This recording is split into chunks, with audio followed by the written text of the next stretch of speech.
پاکستان اور IMF کے درمیان نئے قرض پروگرام کے لیے مذاکرات مکمل ہو گئے ہیں۔ عالمی مالیاتی ادارے نے نیا قرض پروگرام پارلیمنٹ کی منظوری سے مشروط کر دیا۔ حکومت اور اپوزیشن جماعتوں کی رضامندی کی شرط بھی عائد کرتی گئی۔ پاکستانی حکام نے شرائط پوری کرنے کی یقین دہانی کرا دی۔ ذرائع بتاتے ہیں کہ IMF غیر متوقع سیاسی ماحول کی وجہ سے اصلاحات اور پالیسی اقدامات پر پارلیمنٹ کی منظوری چاہتا ہے۔ پاکستان کی جانب سے کیے گئے اقدامات کا جائزہ لے کر اسٹاف لیول معاہدے کا اعلان کیا جائے گا۔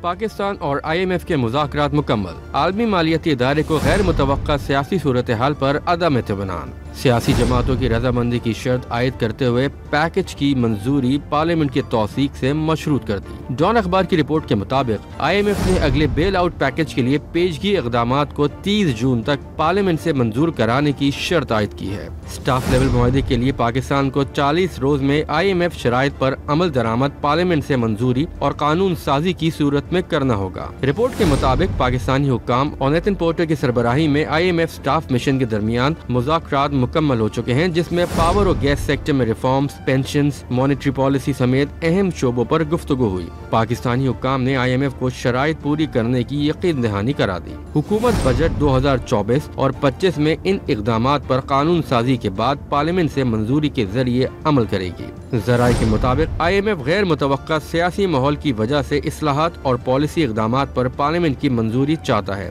مشن جمعے کو اسٹاف لیول معاہدے کا اعلان کیے بغیر واپس روانہ ہو جائے گا۔ ذرائع کے مطابق IMF وفد جون کے آخر یا جولائی کے آغاز میں پاکستان کی جانب سے کیے گئے اقدامات کا جائزہ لے کر اسٹاف لیول معاہدے کا اعلان کرے گا۔